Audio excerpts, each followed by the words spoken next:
says, my adult son wants to sleep with his girlfriend in our home. We have said no. He holds it against us. Should we compromise? I love this. Yeah? Yeah, I do. I love it because as a parent, we get so used to saying yes and no instead of what will happen and why.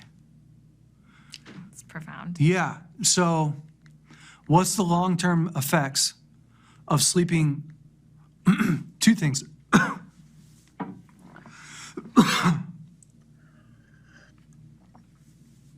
What's the long-term effects of me violating my conscience as a parent? And what's the long-term effects of you sleeping with your girlfriend outside of marriage? Yeah. If you taught your kids that you don't sleep with a girl till she's married because it's sin, then I'm sure he's frustrated. Yeah. But if he actually understands what happens emotionally, mentally, physically, why it's important to withhold, what that does to building confidence in your life, what it does to building trust in a relationship. See, here's what he doesn't understand. He doesn't understand how to build trust in a marriage and trust in a relationship.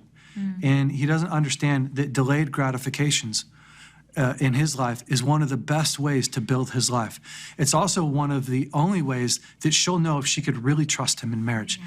And he doesn't fully understand, isn't convinced that building trust in marriage before you get married is one of the best things that you can ever do. And he doesn't understand that 40% of marriages are going to end in divorce, and divorce is something he's going to have to pay for his whole entire life.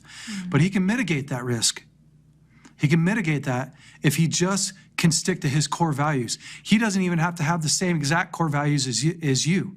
But see, if he's willing to violate your core values, then surely he's willing to violate her core values, because his values are the only ones that are important to him. Wow, that's profound. And so you start to go into listen, when you are willing to push past everyone else's boundaries to get your way, it says more about you than it does me. Wow. Because that level of selfishness, self-centeredness, self-seeking, that actually makes for a miserable life. That doesn't make for a happy, healthy life. And I don't care if you're a Christian or non-Christian, this is the truth. When you live a life of self-seeking, you should allow me to do what I want to do in your home because it's what I want to do. That leads to a life of pain and discomfort. I'm unwilling to set you up for that, son. Wow.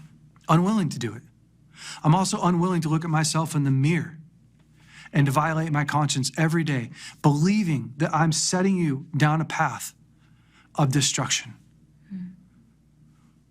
So if you want to carry the burden and the weight and the responsibility of violating the culture and violating the values that I brought you up with, which I'm not even saying shame on you, I'm saying that's something you're gonna have to answer for.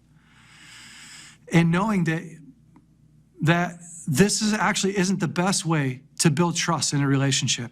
And if this goes to marriage, if that's what you're justifying, we're going to be married, this is the worst way to start out a marriage.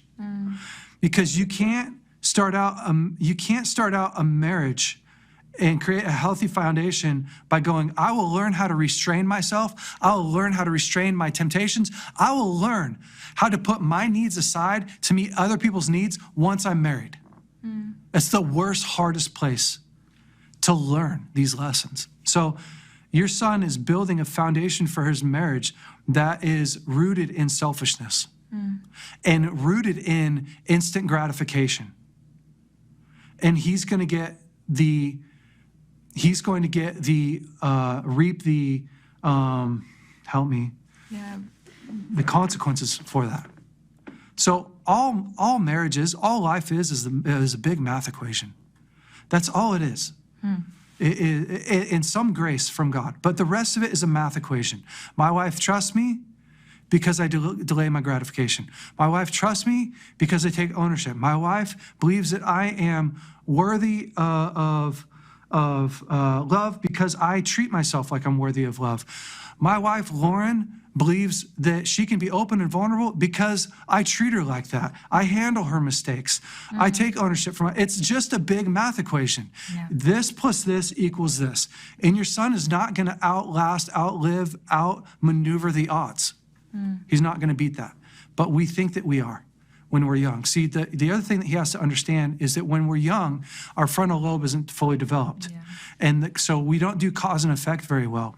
And he's not actually thinking from a place of cause and effect like you are at 40 or 50 or 60, where you are able to do the correct math. They don't do that.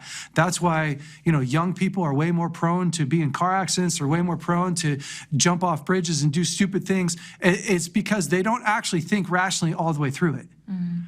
And so you have to help him think through that.